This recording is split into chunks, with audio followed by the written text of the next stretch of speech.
भाई लोग बता कहाँ उतारूंगा। मैं तो बोलता हूँ क्लॉक टावर। नहीं फैक्ट्री, नहीं पोचिनो, मैंने बोला ना क्लॉक टावर। मैंने बोला ना पोचिनो, नहीं factory, Pochinki, clock tower. Factory.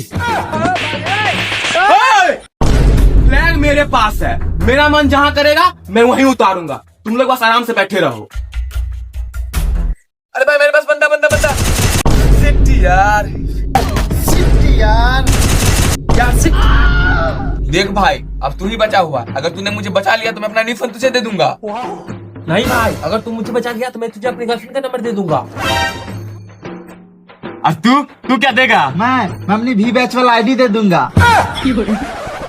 अरे एक को रिवाइव करूंगा तो एक ही चीज मिलेगा। एक काम करता हूँ, तीनों को रिवाइव कर देता हूँ। भाई सामने बंदा सामने बंदा।